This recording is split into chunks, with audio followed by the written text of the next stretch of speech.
दोस्तों नमस्कार, हमारे YouTube चैनल में आपका स्वागत है।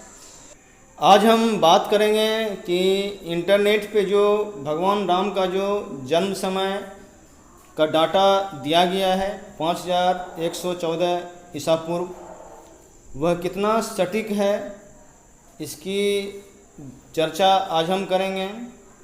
लेकिन उससे पहले आप हमारा यह वीडियो ज़रूर देखें जिसमें कि हमने भगवान राम का डेट ऑफ बर्थ निकाले हैं। जैसा कि इंटरनेट से हमें जानकारी मिली, प्लेनेटोरियम सॉफ्टवेयर के द्वारा भगवान राम का बर्थ टाइम निकाला गया तो 5114 ईस्वी पूर्व और 10 जनवरी को डेट आता है।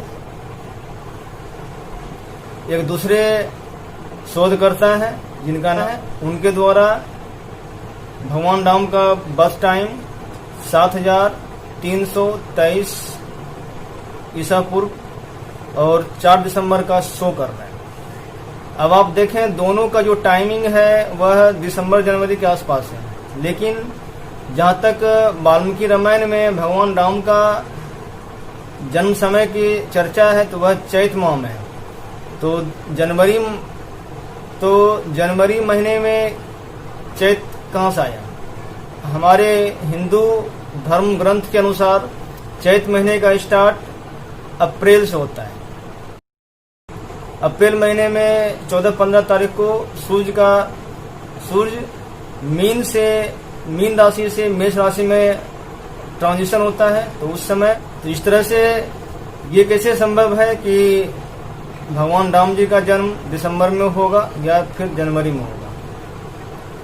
और बहुत हद तक हमने कोशिश किया है कि इसे एग्जाम्पल के द्वारा भी प्रूव करें, लेकिन सॉफ्टवेयर की मदद से जब हमने 1 ईस्वी से लेकर के 9999 ईस्वी तक हमने डाटा फीड करके जब देखा, 9000 ईस्वी के आसपास सूर्य धनु राशि में शो कर रहा है। फिर वहीं 500 ईस्वी के आसपास सूर्य वृष राशि में शो कर रहा है। फिर 7000 ईस्वी के आसपास सूर्य कुंभ राशि में शो करता है। फिर 5000 ईस्वी के आसपास सूर्य मीन राशि में शो कर रहा है। 1000 से एवरेज 2000 से 3000 के आसपास टाइमिंग मेष राशि में ही शो कर रहा है। 800 से नीचे अर्थात 500 ईस्वी के आसपास जाते हैं तब सूर्य वृष राशि में शो कर रहा है। और अगर टाइम बैक जाए सॉफ्टवेयर के अनुसार तो फिर सूर्य मिथुन राशि में आएगा। सेम अप्रैल, ये हम अप्रैल माह की बात कर रहे हैं। तो इस तरह से हमें लगता है कि ये जो सॉफ्टवेयर है उसमें कहीं न कहीं खामियां हैं, सही नहीं है। आज आप यह भी समझ पाएंगे कि आपका जो हॉरोस्कोप है, आपका जो जन्म कुंडली है, वह आपका खुद का अपना एड्रेस है। आप कब जन्म लिए थे आपको कुछ भी नहीं मालूम है। अगर हॉरोस्कोप है तो चार्ट की सहायता से बर्थ का टाइम को निकाला जा सकता है। यह कुंडली सॉफ्टवेयर के आधार पर बनाया गया डाटा है।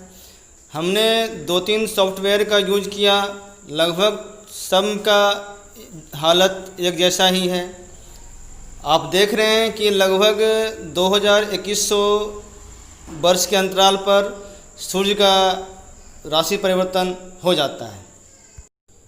एक सिलसिलेवार ढंग से वृष, मिथुन, कर्क, कन्या, तो जबकि वास्तव में ऐसा होता नहीं है। जनरली 28 अप्रैल को वर्ष कोई सा भी लें तो सूर्य मेष राशि में ही शो करेगा, क्योंकि 14-15 अप्रैल को सूर्य का राशि ट्रांसफ़र हो जाता है। अगर सूर्य के राशि में परिवर्तन होगा भी तो इतना ज़्यादा नहीं होगा।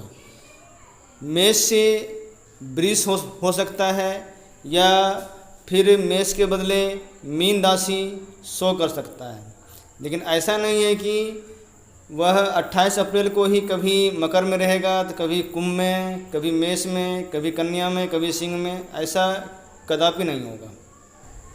ठीक इसी तरह से प्लेटोनियम सॉफ्टवेयर के द्वारा भी निकाला गया होगा जिसमें कि 5114 ईसा पूर्व में सूर्य कर्क राशि में शो कर रहा होगा। अब आप सोचिए कि एक सूर्य ग्रह का जो इतना डिफरेंस हो सकता है, तो और भी जो शेष ग्रह है उसकी क्या स्थिति सॉफ्टवेयर के अनुसार आगामी वर्षों में रही होगी और उस पर कितना विश्वास किया जा सकता है। अब आप देखें कि 10 जनवरी 5114 ईसा पूर्व में वह 28 अप्रैल को अगर सूर्य कर्क राशि में है, तो इसका सीधा मतलब है कि वह मार्च में मिथुन राशि में होगा, अर्थात पहले। फिर फरवरी में वह वृषभ राशि में होगा। इसी तरह से वह जनवरी में मेष राशि में होगा। तो चूँकि भगवान राम के कुंडली में सूर्य मेष राशि में है, तो फिर इसलिए जानबूझकर ही कहा जाए या ज़बरदस्ती कहा जाए, ये 10 जनवरी का डेट भगवान राम का जन्म समय कह दिया गया, जो कि कहीं से भी ठीक नहीं है। यह शास्त्र सम्मत तो दूर, यह ज्योतिष के बहुत से नियमों का उल्लंघन भी करता है। इस तरह से आप समझ गए होंगे कि सॉफ्टवेयर जो है उसका डाटा कितना प्रामाणिक है। हमने कुछ इंजीनियर लोगों से भी संपर्क किया, तो सारांश यह है कि सटीक डाटा देने के लिए एक इंजीनियर को भी ज्योतिषी का ज्ञान होना ज़रूरी है। उसका बेसिक जानकारी के बिना वह प्रोग्रामिंग नहीं कर सकता है। खास करके ग्रहों का जो गोचर टाइम पीरियड होता है उसकी जानकारी, साथ ही साथ जो बकरी ग्रह हैं कितने दिन बकरी रहते हैं, ये सब भी जानकारी होना आवश्यक है।